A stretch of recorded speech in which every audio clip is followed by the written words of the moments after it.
Seems like nowadays, wherever you look, there's half-naked girls. Titties, ass, more titties, more ass, stealing your attention and draining your energy. If you want to escape the degeneracy of this modern world and access your full potential, then watch this video till the end, and you might discover a part of you that you never even knew existed. Let me introduce you to the cycle of change. You are currently in one of these stages in regard to quitting porn. I will go over each stage and help you progress to the next one. When you reach maintenance, you've won. Now, the title of this video is about porn, but I'm going to group fapping with pornography. I do believe that porn is worse than masturbation, but I've never been able to quit porn while still masturbating.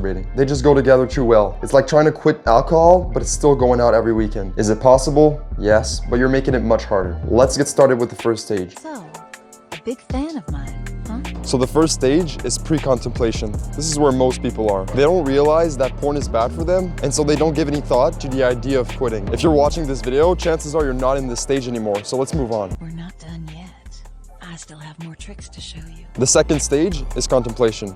If you're at this stage, you acknowledge the problem. You know that porn is harming you and you would be better off without it, but you haven't yet decided to make a change. I believe that to get you to the next stage, you must realize just how bad porn is for you. Look, I'm not going to spend too much time talking about the scientific evidence showing the harmful effects of porn, because if you've watched any other video about porn and masturbation, you've heard of dopamine and how extreme levels of dopamine can be harmful. But to quickly get them out of the way, porn has been shown to decrease the amount of gray matter in the reward circuitry of the brain. This makes you less motivated, more depressed, and more anxious. Now, for some reason, this won't be enough to convince most of you, so let's move on to some more anecdotal evidence that you will probably relate to. First off, porn gives you completely unrealistic beauty standards. One of the negative effects of porn is how it distorts your expectation of women. You see, when you grow up watching some of the most beautiful women in bikinis on Instagram and naked on the hub, you start to normalize this kind of physical attractiveness. And so when you look at women in real life, you become critical of every single flaw. It makes me sad because I constantly see this in some of my friends. A girl will have beautiful eyes, a good looking body, but her smile will be a bit off. Another will have perfect breasts, a gorgeous face, but she won't have enough ass. When you stop watching porn, real life women become so much more attractive. Now, the expectations that porn give you aren't only towards women, they're also towards yourself. Porn fucked up my confidence. You see, I was a late bloomer, and up until 15, 16 years old, I had a shrimp down there. Every night I watched grown-ass men with 8-inch weapons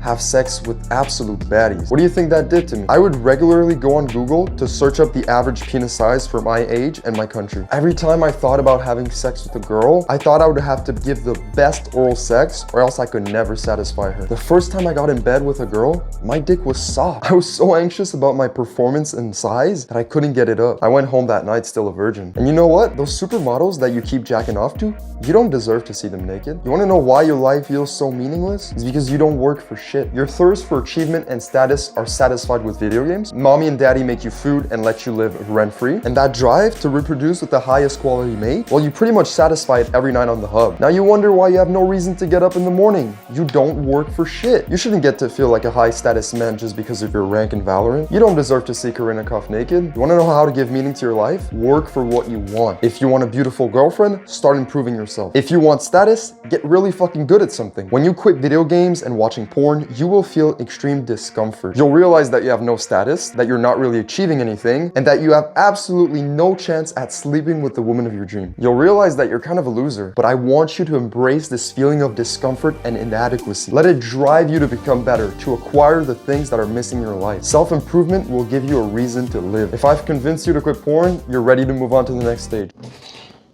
Let's put you right here. So I was sat here editing this video, and I understand if you're not fully convinced at this point. Sometimes I get asked by people why porn is bad. It's not 100% clear what's so bad about porn. It doesn't feel right to have access to all these attractive women all the time wherever I am just by pulling out my phone. And there's nothing inherently wrong about attractive women, obviously. When you see an attractive girl in the streets, in person, at school, whatever, you see her for a few seconds, she walks by, and that's it. You probably won't ever see her again. You take in her energy, you feel good, and you go on with your day. But with the internet, you see her on Instagram, you click on her profile, then you've got 50 other pictures of her. You can come back every single day to check her Instagram. You go on Twitch, there's a half-naked girl live streaming, whatever.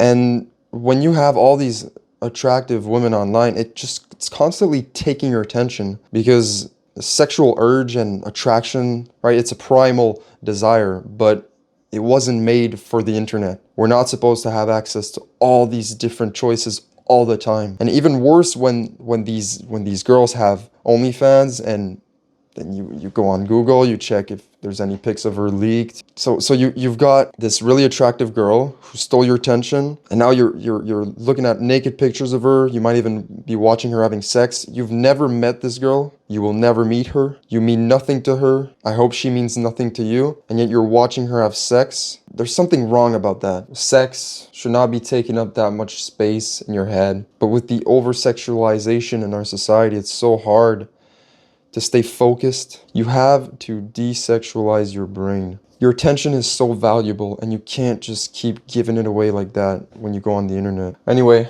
back to the video. At this point, you've decided that you're going to quit, and you're thinking about how you're going to go about it. It might be the very reason you clicked on this video. To move on to the next stage, you're going to need to do a few things to be prepared. The most important things to consider when preparing to quit porn is the cues that make you think of it. For most people, this includes seeing an attractive girl on social media, or being bored. First thing you're going to do is reduce exposure to attractive women online. Now, I'm sorry, but you're gonna have to say farewell to Corinna Koff and Summer Rae because you're done with It's the Model. As a matter of fact, I need you to unfollow every single girl that you find attractive on social media, even if you know them. There's absolutely no reason why you should be seeing half-naked girls every time you go on Instagram. You should also stop watching attractive female YouTubers or YouTubers who constantly show half-naked women in their video. No more female Twitch streamers just sitting in a hot tub or talking with their tits hanging out. You must cleanse all of your social medias from attractive women that will make you want to visit a different kind of social media. The other cue that often leads to porn is feeling bored. To prevent this, you're gonna have to take up more responsibilities and hobbies. Start filling up your days with activities that get you thinking of other things and get you out of the house. Now, if getting out of the house doesn't stop you from opening up the hub, then you're on your own, buddy. I can't help you.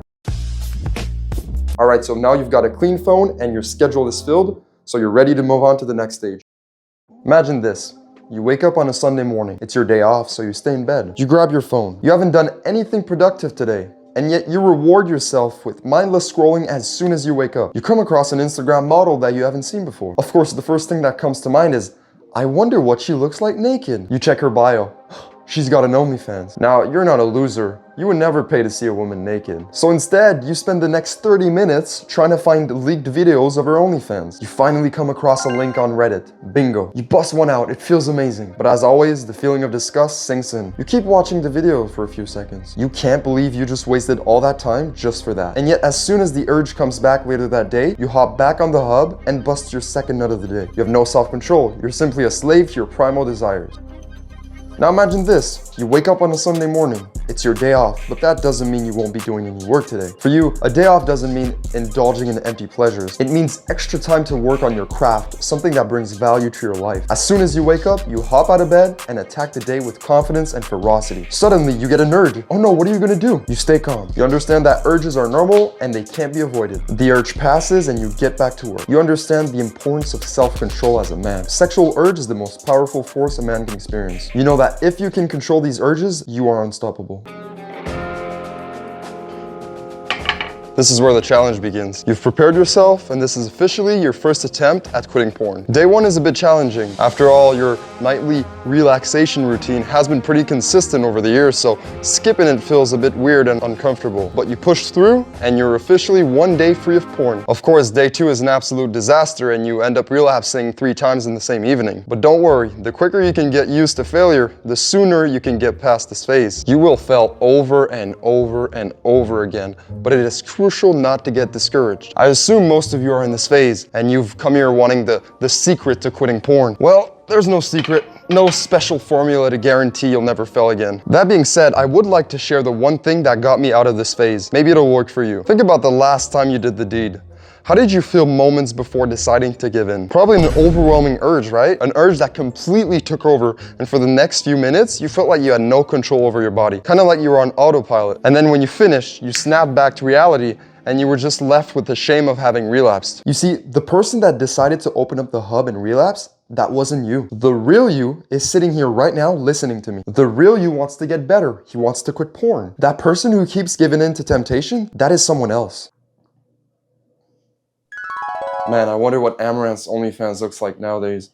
I mean, back then it was kind of shit, but it probably improved, right? Dude, go away. I know you want to see it. You don't know what I want, because you're not me. Whatever, dude. I'll be back. You can call it the lizard brain or the primal ape still living in your head, it doesn't matter. That person doesn't want you to get better. They want you to suffer and to stay weak. When you relapse, it's because you gave full control to that other person. Worst yet, you believe that it was actually you who decided to relapse. It wasn't. The real you makes logical decisions that help you. And so right now, I want you to make a decision. Will you watch porn ever again? Now, there might be fear and uncertainty, and that's fine, but you know for a fact that porn is not good for you and you shouldn't do it. So decide right now that you're done with porn forever. The next time you get an urge and decide to relapse, you will know that that person making the decision is not you, since the real you has already made the decision that he wasn't going to watch porn again. So how do we prevent the other person from taking over? Well, it's pretty simple. The next time you get an urge, the very second the thought pops into your head, say these words out loud. That is not me. Keep saying it until the urge goes away. What you're basically doing is separating yourself from the person who keeps relapsing so you can stay in control. Now, the thing about being in the action stage is that you don't stay there very long. Every time you relapse, you fall back into one of the previous stages. You might fall back into preparation, where you'll try and find new strategies to quit porn for good. You might fall back into contemplation, where you'll know that porn is bad for you, but you'll still do it for a few weeks. You might even fall back into pre-contemplation, where you'll convince yourself that porn isn't bad for you after all. Getting out of the action stage took me over 5 months. I would sometimes go weeks without watching porn, then I would relapse and do it every day for 2 weeks. Then I would decide to limit myself to once a week. That wouldn't work. My point is that the action stage will be turbulent and full of ups and downs. It is important to just keep pushing, and eventually you will move on to the final stage. The final stage is maintenance. At this point, you've truly changed your identity. You're no longer trying to quit porn. You're simply someone who does not watch porn because that's who you are. At this point, urges are less frequent and much more manageable. That voice that was telling you to hop on the hub and bust one out, it doesn't hold much power anymore. But it's still there, only now it will be more subtle. You'll start to question why you stopped watching porn. You'll start to wonder what the point is and if it's worth to continue. Those voices will seem logical and fair. You'll think these voices are your own. But again, that is not you. Never forget it. That is simply the enemy inside your head adapting. Accept that he will never go away and learn to recognize him when he speaks.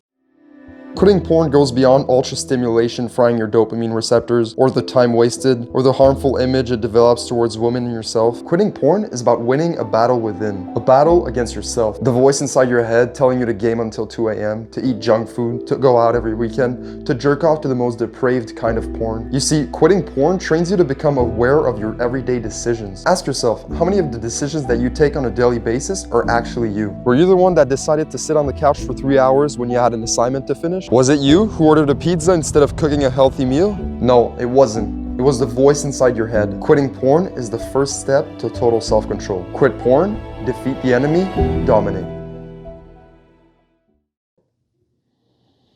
Nice, bro. Let's go.